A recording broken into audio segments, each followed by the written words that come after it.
ஒரு முறை ஒரு சல்வேஷன் ஆர்மி சபையில் என்ன ஒரு பாஸ்டர் வந்து கூப்பிட்டார். எங்கள் பொதுவே சல்வேஷன் ஆர்மி பாஸ்டர்ஸ் வந்து இந்த மண்டபங்களில் நடக்கிற பிரேயர்களுக்கெல்லாம் வரமாட்டாங்க. ஆனால் ஒரு பாஸ்டர் வந்து குலசேகரம் பெனியல் மண்டபத்தில் அவர் வந்து உட்கார்ந்துருக்கிறார். எல்லாரும் அவரை தான் பார்க்குறாங்க, அவருடைய யூனிஃபார்மை பார்க்குறாங்க.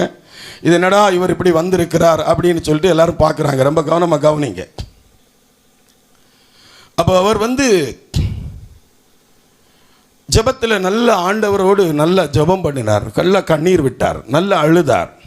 காரணம், சபையில் உள்ள பொறுப்பாளர்கள், சபை மக்கள் எல்லாம் இவரை ரொம்ப ரொம்ப வேதனைப்படுத்தினாங்க, ரொம்ப கஷ்டப்படுத்தினாங்க. ஒரு நாள் என்னை அழைத்து அந்த சபையில் ஒரு ஜெபத்தை அவர் வைத்தார். அந்த ஜெபம் வந்து இதுவரையிலும் அப்படி ஒரு ஆராதனை, அப்படி ஒரு பிரசங்கம், அப்படி ஒரு தேவனுடைய வார்த்தை அங்கே விதைத்ததே கிடையாது. அவ்வளவு வல்லமையாக ஆண்டவருடைய பிரசன்னம், ஆண்டவருடைய மகிமை பயங்கரமாக கடந்து வந்தது. அவர் ஒரு 6 மாதங்கள் இருந்துட்டு அவர் அப்படியே அந்த இடத்தை விட்டு மாறி இன்னொரு இடத்துக்கு போனார். அல்லேலூயா. அதே சபைக்கு என்னை அவர் கூப்பிடுகிறார். அப்போ நான் கேட்டேன், நீங்கள் திடீர்னு மறுபடியும் என்னை கூப்பிடுறீங்க? அப்போ அவர் சொன்னார், என் வாழ்க்கையை மாற்றி போட்டது அந்த நாள் நீங்கள் விதைத்த அந்த வார்த்தை. என் வாழ்வில் பல மாற்றங்கள், என் வீட்டில் பல மாற்றங்கள், என் ஊழியத்தில் பல மாற்றங்கள். அவர் சொன்னார். அதற்கு பிறகு யார் கமிட்டியில் யார் என்ன சொன்னாலும் பதிலே பேச மாட்டேன். முதல்ல போய் அந்த இடத்துல போய் ஆண்டவருடைய பாதத்தில் நான் ஜெபம் பண்ணுவேன். அந்த ஜெபம் அவங்களிடத்தில் ஒரு மாற்றத்தை கொண்டு வந்தது. ஹல்லேலூயா.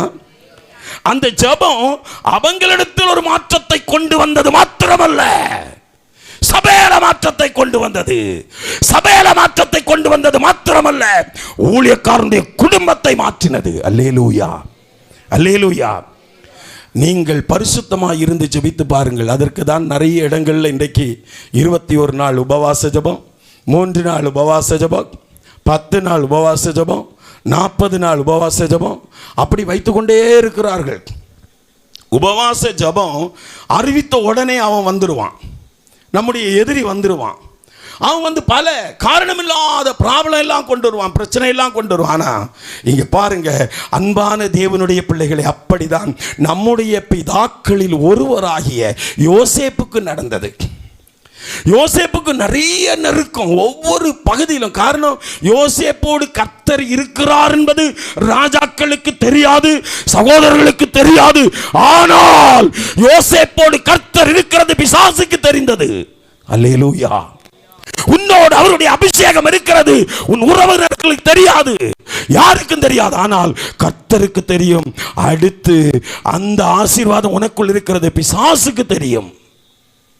பிசாசு வந்து பல நெருக்கங்களை, பல உபத்திரவங்களை உனக்கு கொடுத்து கொண்டிருப்பான்.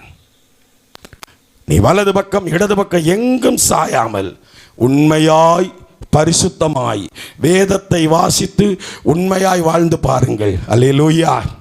தானியேலை காப்பாற்றின இஸ்ரவேலின் தேவனாகிய கர்த்தர், சாத்ராக் மேஷாக் ஆபேத்நேகோவை பாதுகாத்த கர்த்தராகிய ஆண்டவர் உங்களையும் உயர்த்துவார், உங்களையும் உயர்த்துவார்.